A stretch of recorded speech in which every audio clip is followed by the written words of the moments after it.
Good morning. Happy New Year. I'm Mary Corrado from Mary Corrado Interiors here in Portland, Oregon. And I am here today to give you just a little how-to on milk paint. Now, if you haven't tried milk paint, you're in for a treat. This is something that is completely different than any other kind of paint that you've probably ever tried. It is nothing like a chalk paint.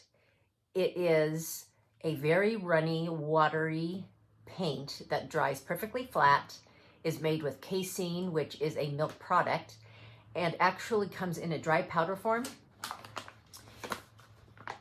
The dry powder form is the color that it does dry back to once it is dried on your piece. It dries perfectly flat.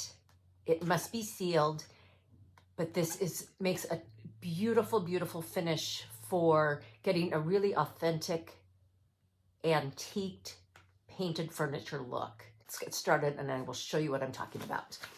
Okay, so today we're going to work on 2 pieces of trim. This trim has already been painted with Bauhaus Buff, which is the one-step paint. And this is a raw piece of trim. Milk paint must have some sort of base for it to adhere. So if it's a raw piece of wood that you are working on, a raw piece of furniture, you must either stain it or paint it. If it is an old piece that's already been stained, all you need to do is clean it with clean slate and it should bind nicely. Okay, so here is my small English walnut gel stain, my little sample. I'm going to use this to apply to this. While that's drying, I will show you how to mix up your milk paint and we'll go from there. I'm going to just use a little foam applicator and brush the gel stain on. When you are applying your stain, make sure to get it everywhere. You do not want holidays. If you don't know what holidays are these little areas that I've missed, and you don't want any holidays in your work. So go back, make sure you fill in any holidays, and just get this nice and covered.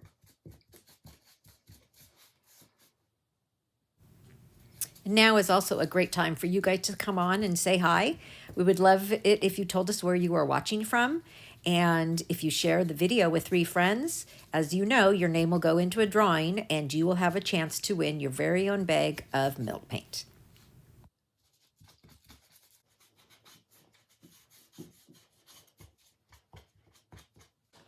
Okay, I think I got all my holidays. I'm going to grab a piece of clean cloth. I'm going to rub some of this back. You do not have to use a foam brush if you don't want to. You can always use a chippy brush. That's just something I decided to use today. So whatever you have on hand works just fine. I'm rubbing some of this back because I don't think it needed to be quite so dark. So now we have a stain piece that we're going to let dry, and we'll come back and apply milk paint to that. In the meantime, we will work on our painted piece. So I'm going to work with my herb garden. There you go. It's a beautiful, kind of a mid-tone green, lightish green. This is the color that the paint will dry back to. It will, when you mix it with water, it will darken quite a bit. So what you want to do is get a container, a spoon, and you're going to mix 1 part dry powder with 1 part warm water. Let's add our warm water.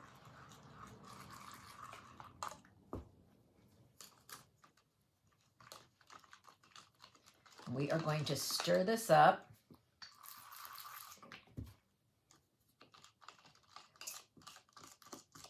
And you are going to notice that it gets real crunchy sounding. There are little tiny particles in there that you are going to want to make sure mix very, very thoroughly. So lots of times you will have better luck if you want to mix this the night before. Cover it and let it kind of set up a little bit. And when you go to use it the next day, make sure you just stir very, very well. Incorporate everything that is settled at the bottom, because it will settle, and then you'll be ready to paint. You can mix large batches of this, but only if you know you're going to use that large batch within 2 weeks, because it does not survive as milk doesn't survive. It will not survive after 2 weeks. Okay, so let's get this nice and stirred up. Okay, I will take a chippy brush and dip, and I'm just going to kind of incorporate everything on the side and in the bottom. And you want to do this really every time you go to use the paint. You want to re-stir it. And you're going to see that this is a very watery paint. Go ahead and get it everywhere. You do not want holidays.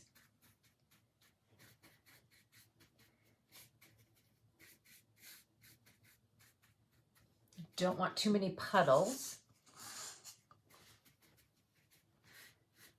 And if you are painting a large piece, let's say you're painting a chest, you need to lay that piece flat.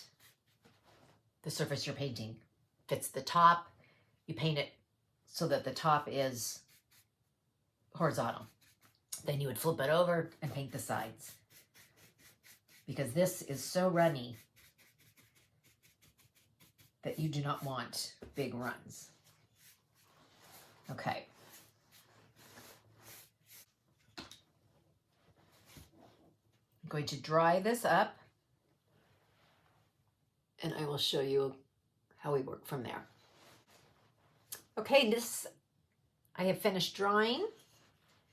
So let me show you. See how it's back to very, very light? It's back to its original color when it's dry in the powder form.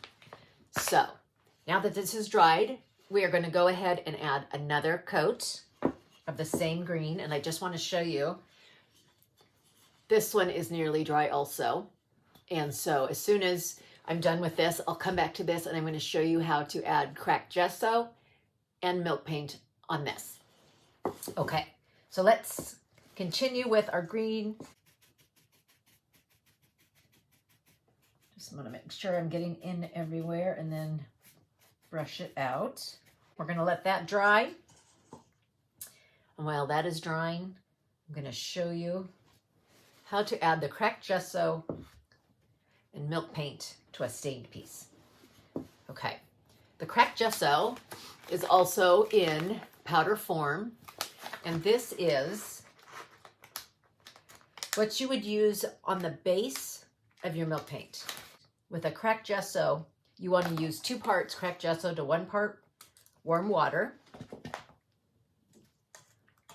So let's mix this up. It's a little bit thicker. I like to mix it into kind of a paste and then go from there. This will crack your milk paint. It will give it a cracked finish underneath. Okay, so let's get this stirred up. This too, we do not want too foamy. So I'm just going to kind of scoop off some of that foam.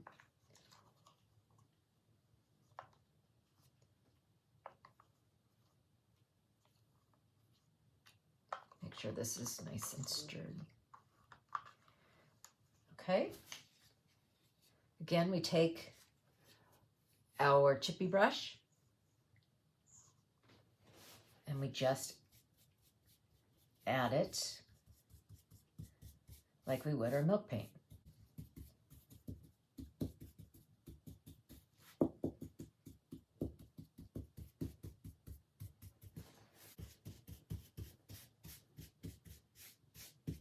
Now this all dries within about 20 minutes. You can help it along with the hair dryer, but this all dries very quickly. It's all water-based. Okay, just want to make sure that's not puddled up too much. And there we go. There you go. Gonna let this dry, and this will dry white, very white. So let's get both of these samples dried up and we'll go from there.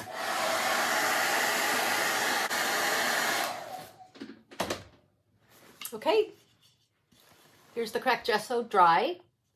Now, if it feels rough, this actually doesn't feel too rough, but sometimes when you work with it, it is very, very rough. So you always want to give it a good sanding with, not to wear it away, but just to rough out or to smooth out those little rough nodules that you might feel. You would use a 400 grit sandpaper, but this one actually is feeling pretty good. And then here is the painted. Perfectly flat, back to the light color, beautiful coverage. I'm going to show you how to take it from this to finished. The milk paint that I want to use on the gessoed piece with the stain underneath is Heaven Help Us. Okay, take another chippy brush, give it a good stir, incorporate everything. I'll float on the sides and just paint. Remember, when it's wet, it is much, much darker than when it is dry.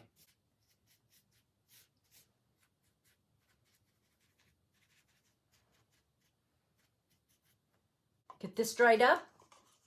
Okay, we're ready for the fun part. We want a natural sea sponge. We want warm water. This is going to be where we dip our sea sponge into antiquing glaze. And we're going to pull off, with the antiquing glaze, we're going to pull off some of the paint. But we always want to have a water bath to rinse the sponge and to start it in its softened, wet state. So we rinse it out, make sure it's nice and soft. Shake up your antiquing glaze. Pour that into a separate cup. And I'll start with the green. Dip in your sponge. Saturate, but not too drippy. And you're just going to start applying it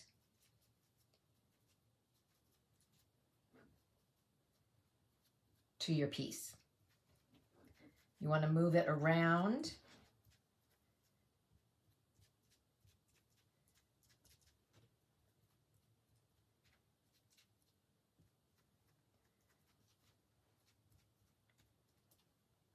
And rinse.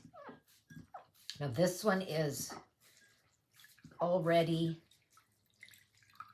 taken quite a bit off. I'm going to leave it at this point so it's not too much taken off of the paint, and we will move on to the purple. And this one, you do the same process. Just start moving it around. This one should go down into the gesso and through the gesso and start showing some of the wood stain. So it would look like you had a piece that over the years got painted.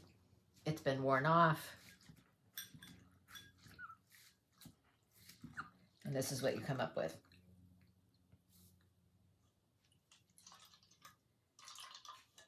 Okay, I'm going to go through.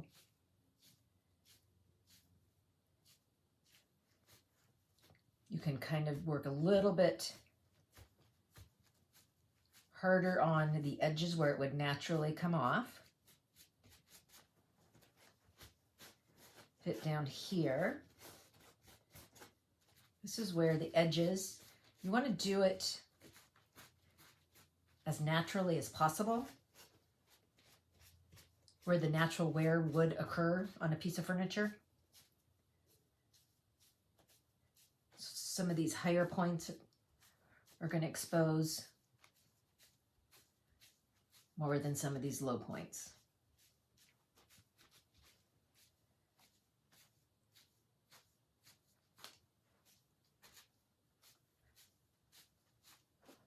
Okay. We'll let these dry and see what we think. Actually, I'll show it to you wet just so you can get an idea of what I have done.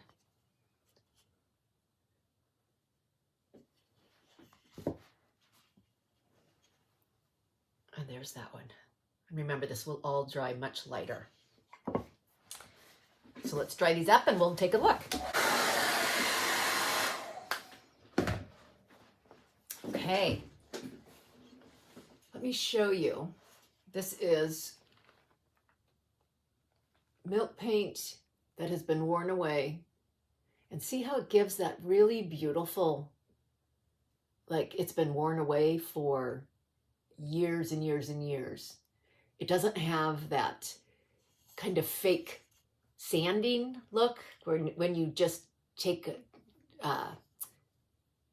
sandpaper and start just here and there, start sanding it. It's really beautiful. It's so natural and so beautiful, and you just can't get this with any other finish. And let's look at the sample with the gesso underneath. Now, can you see how that gives it a bit of a thicker, almost more of a crumbly effect, like buildup of layers and starting to wear away? So beautiful. And you know, we are still going to wax it, and that brings out even more depth of color, create even more beautiful, a more beautiful finish. Okay, so we are going to start with our light antiquing wax, and then we will move on to touches of our dark antiquing wax. So make sure you start with the light. Use your light antiquing wax brush. Never mix the two.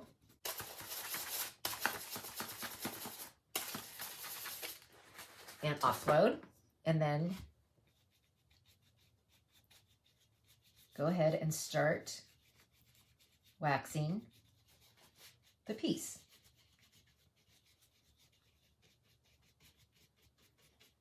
I'm going to show you up close what this starts to do. It deepens the color. It just adds even more beauty to the piece.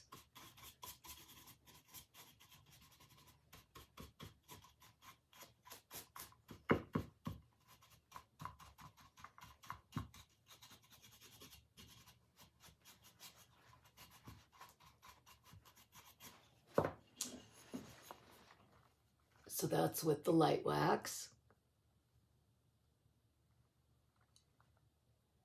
Gonna let this come to tack, and we will add the dark wax. Take the dark wax brush, load up a bit, offload. This you're going to use carefully, starting on the edges.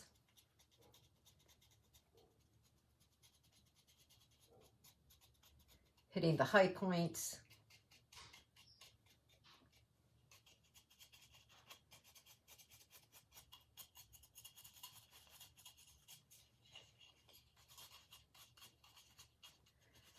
And then lightly go throughout, kind of butterfly kisses across the piece.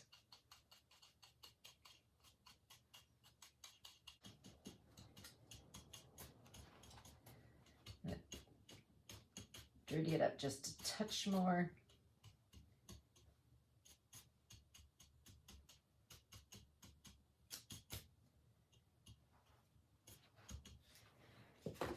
And then we will work. Okay, now let's work on the purple. Again, light wax,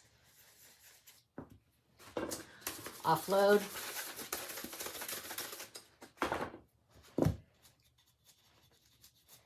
Just start applying.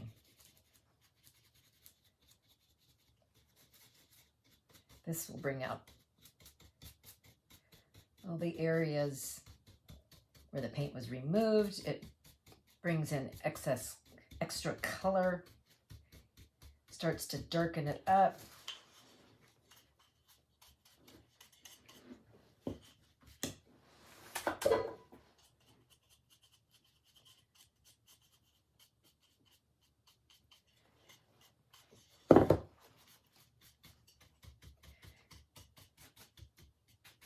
You want to add up, but you don't want to saturate the whole thing because, as I will show you, it creates variations in color where you have the wax and where you don't have the wax. So do you see that? A little lighter in here where the wax hasn't hit it as heavily, darkened it up where it's more saturated. It brings out the background wood. And let that come to tack, and we'll add some dark.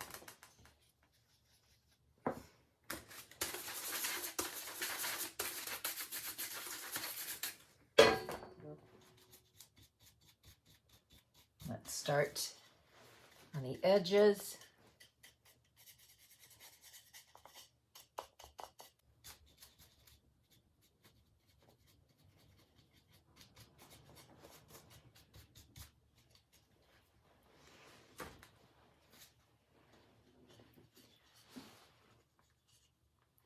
And there's that.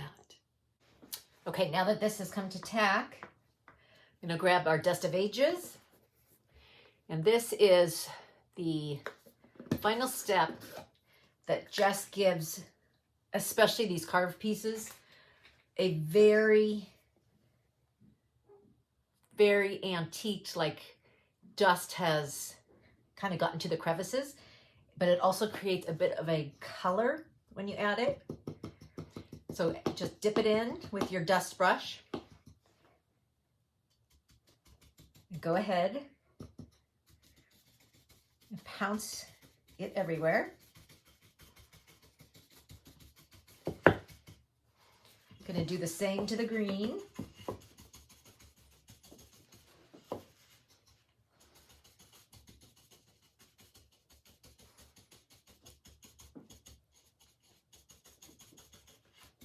It is dusty, so you may want to wear a mask.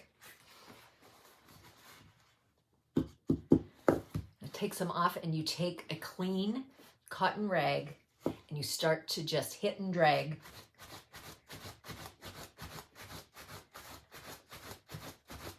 And start to buff your piece.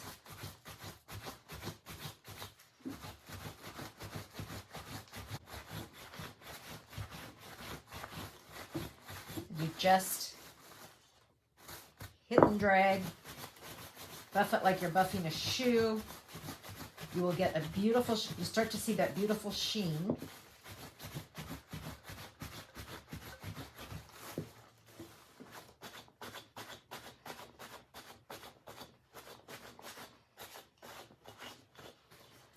Let's do this one first, and then I'll show you.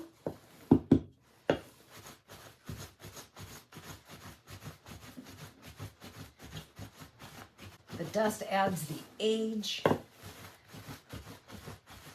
that little extra patina. But this milk paint is absolutely beautiful. There's nothing else like it.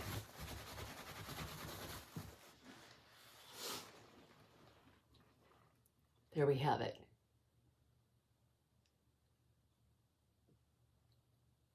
Instant age, instant antique, so beautiful.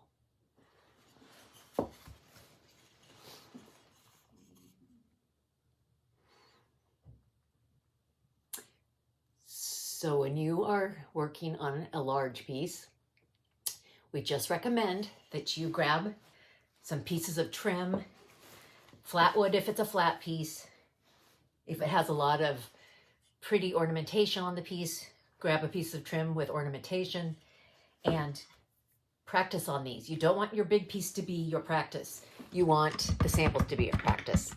So you can create unbelievably beautiful pieces of furniture that you didn't think you could. And that's because it is milk paint. You will not get this with your one-step paint. And don't be intimidated by the milk paint because it is not that difficult, just takes a little bit of practice, but it sure is beautiful and you will love it. So enjoy the process. Thank you for joining me. Have a great new year and have fun playing. We'll see you next time. Bye-bye.